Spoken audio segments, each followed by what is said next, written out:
Hello friend, स्वागत है आप सभी का हमारे इस यूट्यूब चैनल मेजर टारगेट पर। तो दोस्तों, आज के इस वीडियो में हम लोग क्लास 10 के हिंदी के काफ़ी महत्वपूर्ण 40 MBBI गेस ऑब्जर्व क्वेश्चंस को बताएंगे, जिनमें से बहुत सारे प्रश्न आपके फाइनल मैट्रिक बोर्ड परीक्षा 22 फरवरी के दिन आएगा। इसलिए एक एक क्वेश्चन को अच्छी तरह से याद करते हुए जाना है, क्योंकि ये सभी प्रश्न आपका काफ़ी महत्वपूर्ण है। MBBI क्वेश्चन है, एक भी क्वेश्चन को स्किप नहीं करना है। एक एक क्वेश्चन को अच्छी तरह से कंसंट्रेट होकर ध्यानपूर्वक याद करते हुए जाना है। तो फ्रेंड, फटाफट से वीडियो को लाइक कर दीजिएगा। चैनल पर नए हैं ना तो प्लीज दोस्तों चैनल को सब्सक्राइब कर लीजिएगा। साथ में बेल आइकन आएगा, बेल आइकन को प्रेस करके ऑल पर जरूर सेलेक्ट कर लीजिएगा। तो आइए शुरू करते हैं यहाँ पे आज के पहले नंबर प्रश्न से। वीडियो को शुरू से लेकर आखिरी तक कंसंट्रेट होकर देखते हुए जाना है। तो देखिएगा क्वेश्चन से कराए कि श्रम विभाजन और जाति प्रथा का रचनाकार कौन है। तो यहाँ पे चार ऑप्शन से भीमराव अंबेडकर, ऑप्शन बी पंडित बिरजू महाराज, और ऑप्शन सी अरस खान, और ऑप्शन डी में आपका दिया हुआ है इनमें से कोई नहीं। तो दोस्तों, श्रम विभाजन और जाति प्रथा पाठ जो है ना, इनके रचनाकार भीमराव अंबेडकर जी है। यानी कि यहाँ पे मेरा ऑप्शन नंबर ए जो है ना बिल्कुल सही उत्तर हो जाएगा। अब चलिए देखते हैं यहाँ पे दूसरा प्रश्न क्या कराए कि कमर कसना मुहावरे का अर्थ है। तो दोस्तों, कमर कसना मुहावरे का सही और सटीक अर्थ क्या होता है। कमर को बांधना, या फिर तैयार होना, या फिर बहुत परिश्रम करना, और ऑप्शन डी है खड़ा होना। तो दोस्तों, कमर कसना मुहावरे का जो सही और सटीक अर्थ होता है ना, तैयार होना होता है। ऑप्शन नंबर बी जो है ना बिल्कुल सही उत्तर हो जाएगा। चलिए देखते हैं यहाँ पे तीनों प्रश्न देखिएगा कि दही वाली मगम्मा कहानी का मुख्य पात्र कौन है। यानी कि जो दही वाली मगम्मा कहानी है ना, उनके मुख्य पात्र कौन है। लक्ष्मी है, या फिर नजम्मा है, या फिर मगम्मा है, या फिर सीता है। तो दोस्तों, दही वाली मगम्मा कहानी का जो मुख्य पात्र है ना, मगम्मा है। यहाँ पे ऑप्शन सी जो है ना बिल्कुल करेक्ट आंसर हो जाएगा।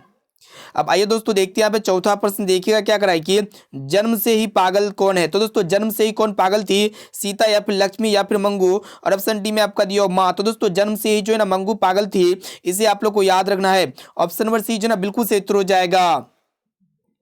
चले देखते हैं 5 प्रश्न देखिएगा, मोस्ट इंपोर्टेंट है कि पंडित बिरजू महाराज का जन्म कहाँ हुआ था। यह भी प्रश्न जो है ना MBBI है। ऑप्शन ए में आपका बनारस में, या फिर लखनऊ में, या फिर इलाहाबाद में, या फिर बक्सर में। तो दोस्तों, पंडित बिरजू महाराज का जन्म स्थल है ना लखनऊ है। यानी कि यहाँ पे हमारा ऑप्शन और बी जो है ना बिल्कुल सही उत्तर हो जाएगा। अब आइए दोस्तों देखते हैं यहाँ पे छठा प्रश्न देखिएगा कि कोशिश का पर्यायवाची बताइए। तो दोस्तों, कोशिश का जो पर्यायवाची शब्द होता है ना, प्रयास होता है, इसे आप लोग को याद रखना है। ऑप्शन नंबर बी जो है ना बिल्कुल सही उत्तर हो जाएगा। अब आइए दोस्तों देखते हैं यहाँ पे 7वां प्रश्न देखिएगा क्या कराए कि हिंदी किस लिपि में लिखी जाती है। काफी महत्वपूर्ण है। यहाँ पे ऑप्शन ए में आपका ब्राह्मी लिपि में, या फिर देवनागरी लिपि में, या फिर रोमन लिपि में, और ऑप्शन डी में आपका दिया हुआ है गुरुमुखी लिपि में। तो दोस्तों, हिंदी जो है ना यह देवनागरी लिपि में लिखी जाती है। ऑप्शन नंबर बी जो है ना बिल्कुल सही उत्तर हो जाएगा। चलिए देखते हैं यहाँ पे नेक्स्ट क्वेश्चन देखिएगा 8 प्रश्न देखिएगा क्या कराए कि संधि के भेद, यानी कि संधि के कितने भेद है। ऑप्शन ए है 3, 4, या फिर 5, या फिर 7। तो दोस्तों, संधि के जो है ना कितने भेद है, 3 भेद है। इसे आप लोग को याद रखना है। ऑप्शन नंबर ए जो है ना बिल्कुल सही उत्तर हो जाएगा। चलिए देखते हैं यहाँ पे नेक्स्ट क्वेश्चन देखिएगा क्या कराए कि टोपी बदलना मुहावरे का सही अर्थ क्या है। तो दोस्तों, काफी महत्वपूर्ण है। तो यहाँ पे आप लोग को बताना है कि टोपी बदलना मुहावरे का जो सही और सटीक अर्थ होता है ना, दल बदलना है। ऑप्शन नंबर ए जो है ना बिल्कुल सही उत्तर हो जाएगा। चलिए देखते हैं आप नेक्स्ट क्वेश्चन देखिएगा क्या कराए कि सच्चा भारत कहाँ बसता है। तो दोस्तों, यहाँ पे आप सबको बताना है कि सच्चा भारत जो है ना कहाँ पे बसता है। ऑप्शन ए में आपको तो शहरों में, या फिर महानगरों में, या फिर गाँव में, या फिर सरायों में। तो दोस्तों, सच्चा भारत जो है ना ये गाँव में बसता है। ऑप्शन नंबर सी यहाँ पे करेक्ट आंसर हो जाएगा। तो दोस्तों, यहाँ पे हम लोग क्लास 10 के हिंदी के काफी महत्वपूर्ण 40 काफी महत्वपूर्ण MBBI गेस ऑब्जर्व क्वेश्चंस को बता रहे हैं, जिनमें से बहुत सारे प्रश्न आपके फाइनल मैट्रिक बोर्ड परीक्षा में 22 फरवरी के दिन 100%, 100% लड़ेगा। और दोस्तों, ये 40% में से अगर आपको जो भी प्रश्न अगर याद ना हो ना, तो समय बहुत ही कम है, तो इसका PDF आप लोग हमारे वेबसाइट के माध्यम से इजिली प्राप्त कर सकते हैं। तो फटाफट से वीडियो को शुरू से लेकर आखिरी तक एक एक क्वेश्चन को बिना स्किप के कंसंट्रेट होकर याद करते हुए जाना है, क्योंकि सभी प्रश्न जो है ना ललन टॉप क्वेश्चन है। चलिए देखिए यहाँ पे नेक्स्ट क्वेश्चन क्या कराए कि सभा शब्द कौन, यहाँ पे आप सबको बताना है कि सभा शब्द कौन संज्ञा है। तो यहाँ पे जातिवाद, या फिर व्यक्तिवाचक, या फिर समूहवाचक, या फिर भाववाचक। तो दोस्तों, ये सभा शब्द जो है ना ये आपका समूहवाचक संज्ञा है। ऑप्शन नंबर सी यहाँ पे हमारा करेक्ट आंसर हो जाएगा। चलिए देखते हैं यहाँ पे नेक्स्ट क्वेश्चन क्या कराए कि मैक्स मुलर कहाँ के रहने वाले थे। दोस्तों, ये मैक्स मुलर जो है ना ये जर्मनी के रहने वाले थे। इसे आप लोग को याद रखना है। ऑप्शन नंबर सी यहाँ पे हमारा बिल्कुल सही उत्तर हो जाएगा। चलिए देखते हैं यहाँ पे 13 नंबर प्रश्न क्या कराए कि अद्रव्यवाचक संज्ञा का उदाहरण है। तो दोस्तों अद्रव्यवाचक संज्ञा का जो उदाहरण है ना, क्या वही आप लोग को बता रहा है। तो दोस्तों अद्रव्यवाचक, जैसा कि यहाँ पे ऑप्शन बी में आपका दिया तेल, ये जो है ना अद्रव्यवाचक संज्ञा का उदाहरण है, इसे आप लोग को याद रखना है। चलिए देखते हैं यहाँ पे नेक्स्ट क्वेश्चन क्या कराए कि शुद्ध शब्द है। तो यहाँ पे शुद्ध शब्द बताना है। तो दोस्तों ऑप्शन ए में आपको प्रकृति, प्रकृति को जो है ना कुछ इस प्रकार लिखते हैं परफलाकेरी, उसके बाद यहाँ पे तो और सिखाती, ठीक है, यानी कि प्रकृति। ऑप्शन नंबर ए यहाँ पे हमारा बिल्कुल सही उत्तर हो जाएगा। चलिए दोस्तों देखते हैं यहाँ पे 15 नंबर प्रश्न देखिएगा क्या कराए कि काशी किसकी पाठशाला है। तो दोस्तों यहाँ पे ऑप्शन ए में आपको तो संस्कृति की, या फिर नृत्य की, या फिर नर्तन की, या फिर वादन की। तो दोस्तों ये काशी जो है ना किसकी पाठशाला है। तो दोस्तों काशी जो है ना संस्कृत की पाठशाला है। ऑप्शन नंबर ए जो है ना बिल्कुल सही उत्तर हो जाएगा। और दोस्तों अभी तक चैनल को सब्सक्राइब नहीं किया ना, तो प्लीज दोस्तों चैनल को सब्सक्राइब कर लीजिएगा और साथ में बेल आइकन आएगा, बेल आइकन को प्रेस करके ऑल पर सेलेक्ट कर लीजिएगा, ताकि फ्यूचर में जब भी कोई लाइव क्लास हो ना तो आपको हमेशा नोटिफिकेशन मिलता रहे। और दोस्तों इस वीडियो को अपने दोस्तों में शेयर जरूर करना है और वीडियो को लाइक कर दीजिएगा। वीडियो को संपूर्ण शुरू से लेकर आखिरी तक देखते हुए जाना है। देखिएगा 16 नंबर प्रश्न क्या कराए कि भारत सरकार ने बिस्मिल्लाह खां को किस पुरस्कार से नवाजा। तो दोस्तों भारत सरकार ने बिस्मिल्लाह खां को जो है ना भारत रत्न पुरस्कार से नवाजा, यानी कि यहाँ पे हमारा ऑप्शन नंबर बी जो है ना बिल्कुल सही उत्तर हो जाएगा। चलिए देखते हैं यहाँ पे 17 नंबर प्रश्न है कि पूर्वज लक्ष्मी के लिए कितना जमीन छोड़े गए। काफी महत्वपूर्ण है। तो दोस्तों पूर्वज लक्ष्मी के लिए जो है ना 1 बीघा, या फिर 2 बीघा, या फिर 3 बीघा, या फिर 4 बीघा, तो कितने बीघा जमीन छोड़ गए थे। तो दोस्तों 1 बीघा जमीन जो है ना छोड़ गए थे लक्ष्मी के लिए। चलिए देखते हैं यहाँ पे नेक्स्ट क्वेश्चन क्या कराए कि श्रम विभाजन कैसे समाज की आवश्यकता है। तो दोस्तों श्रम विभाजन जो है ना ये सभ्य समाज की आवश्यकता है, या फिर असभ्य समाज की, या फिर दोनों प्रकार की। और ऑप्शन डी में आपका दिया हुआ है सभी गलत। तो दोस्तों श्रम विभाजन जो है ना ये सभ्य समाज की आवश्यकता है, इसे आप लोग को याद रखना है। ऑप्शन नंबर ए जो है ना यहाँ पे हमारा बिल्कुल सही उत्तर हो जाएगा। चलिए देखते हैं यहाँ पे 19वां प्रश्न जो कि काफी महत्वपूर्ण है कि लक्ष्मी के पति का क्या नाम है। तो दोस्तों ऑप्शन ए में आपका दिया वीरेंद्र, या फिर लक्ष्मण, या फिर रामरतन, या फिर महेश। तो दोस्तों लक्ष्मी के पति का नाम जो है ना लक्ष्मण है, इसे आप लोग को याद रखना है। ऑप्शन नंबर बी यहाँ पे हमारा बिल्कुल सही उत्तर हो जाएगा।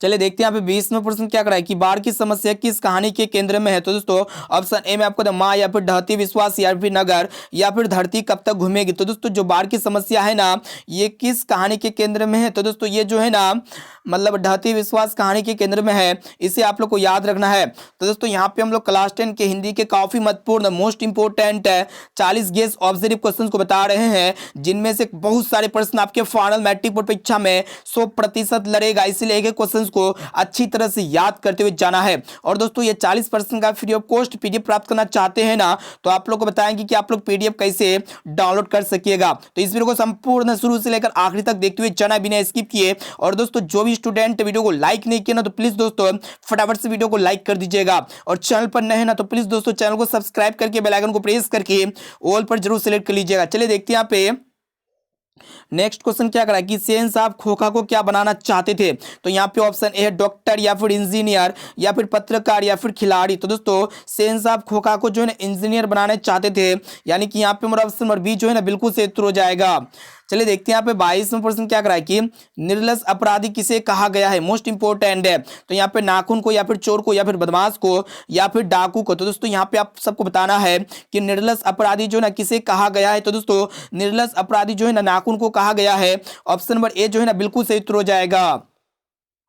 चलिए देखते हैं यहाँ पे 23वां प्रश्न क्या करा कि बिस्मिल्लाह खां का संबंध किससे है। तो दोस्तों बिस्मिल्लाह खां का जो संबंध है ना शहनाई से, इसे आप लोग को याद रखना है। ऑप्शन नंबर डी जो है ना यहाँ पे हमारा बिल्कुल सही उत्तर हो जाएगा। चलिए देखते हैं यहाँ पे 24वां प्रश्न क्या कराए कि निम्नलिखित में सर्वनाम है। तो दोस्तों यहाँ पे देखिएगा ऑप्शन ए में आपका राजेंद्र, या फिर पुस्तक, या फिर मैं, या फिर सीता। तो दोस्तों यहाँ पे जो मतलब जो संज्ञा के बदले में जो प्रयुक्त होता है उसको हम लोग क्या कहते हैं, सर्वनाम कहते हैं। तो यहाँ पे मैं जो है ना एक प्रकार का क्या है, सर्वनाम। इनके अलावा राजेंद्र हो गया, पुस्तक हो गया, और यहाँ पे सीता हो गया, ये तीनों जो है ना क्या है, संज्ञा है। चलिए देखते हैं यहाँ पे नेक्स्ट क्वेश्चन जो कि मोस्ट इंपोर्टेंट है कि सेन साहब की आंखों का तारा है। तो दोस्तों सेन साहब की आंखों का तारा कौन है, कार है, या फिर खोखा, या फिर खोखी है, या फिर ऑप्शन डी में आपका दिया हुआ है उपयुक्त है सभी। तो दोस्तों सेन साहब की जो आंखों का तारा है ना खोखा है, इसे आप लोग को याद रखना है। ऑप्शन नंबर बी यहाँ पे हमारा बिल्कुल सही उत्तर हो जाएगा। चलिए देखते हैं यहाँ पे नेक्स्ट क्वेश्चन क्या कर रहा है कि गांव में जुआरी किस्म का व्यक्ति कौन था। मोस्ट इंपोर्टेंट है। तो यहाँ पे मगम्मा या फिर रगम्पा या फिर लक्ष्मी या फिर इनमें से कोई नहीं। तो दोस्तों गांव में जो जुआरी किस्म का व्यक्ति था ना, रगम्पा था। इसे आप लोग को याद रखना है। यहाँ पे हमारा ऑप्शन नंबर बी जो है ना बिल्कुल से उत्तर हो जाएगा। चलिए देखते हैं यहाँ पे 27वां प्रश्न जो कि मोस्ट इंपोर्टेंट है कि सर्वनाम के कितने भेद होते हैं। तो दोस्तों सर्वनाम के जो है ना 6 भेद होते हैं। इसे आप लोग को याद रखना है। यहाँ पे ऑप्शन सी जो है ना बिल्कुल से उत्तर हो जाएगा। अब आइए दोस्तों देखते हैं यहाँ पे 28वां प्रश्न क्या करा है कि बिस्मिल्लाह खां और शहनाई से किस मुस्लिम पर्व का नाम जुड़ा हुआ है। तो ऑप्शन ए है ईद और ऑप्शन बी है मुहर्रम या फिर बकर ईद और ऑप्शन डी में आपका दिन में से कोई नहीं। तो दोस्तों बिस्मिल्लाह खां और शहनाई के साथ जो है ना मुहर्रम पर्व का नाम जुड़ा हुआ है। ऑप्शन नंबर बी जो है ना यहाँ पे हमारा बिल्कुल से उत्तर हो जाएगा। चलिए देखते हैं यहाँ पे नेक्स्ट क्वेश्चन जो कि मोस्ट इंपोर्टेंट है कि धरती कब तक घूमेगी कैसी कहानी है। तो दोस्तों धरती कब तक घूमेगी यह एक प्रकार का जो है ना सामाजिक या फिर राजनीतिक या फिर मनोवैज्ञानिक या फिर ऐतिहासिक। तो यहाँ पे आप सबको बताना है जो धरती कब तक घूमेगी यह एक प्रकार का जो है ना सामाजिक कहानी है। इसे आप लोग को याद रखना है। ऑप्शन नंबर ए जो है ना बिल्कुल से उत्तर हो जाएगा। अब आइए दोस्तों देखते हैं यहाँ पे 30वां प्रश्न क्या करा है कि माँ कितने बजे रात को अस्पताल से लौटकर आई। तो दोस्तों माँ जो है ना 11:15 बजे रात को अस्पताल से लौटकर आई। ऑप्शन नंबर सी यहाँ पे हमारा बिल्कुल से उत्तर हो जाएगा। चलिए देखते हैं यहाँ पे नेक्स्ट क्वेश्चन जो कि मोस्ट इंपोर्टेंट है कि निर्मला कौन थी। तो दोस्तों यहाँ पे आप सबको बताना है कि निर्मला जो है ना कौन थी, कहानीकार की पत्नी थी। इसे आप लोग को याद रखना है। यानी कि यहाँ पे हमारा ऑप्शन नंबर सी जो है ना बिल्कुल से उत्तर हो जाएगा। अब आइए दोस्तों देखते हैं यहाँ पे 32वां प्रश्न देखिएगा क्या करा है कि बहादुर का स्वभाव कैसा था। तो यहाँ पे ईमानदार या फिर कर्मठ या फिर दोनों और ऑप्शन डी में आपका दिया इनमें से कोई नहीं। तो दोस्तों बहादुर का जो स्वभाव था ना ये ईमानदार और ये कर्मठ यानी कि दोनों किस्म का था। ऑप्शन नंबर सी जो ना बिल्कुल सही उत्तर हो जाएगा।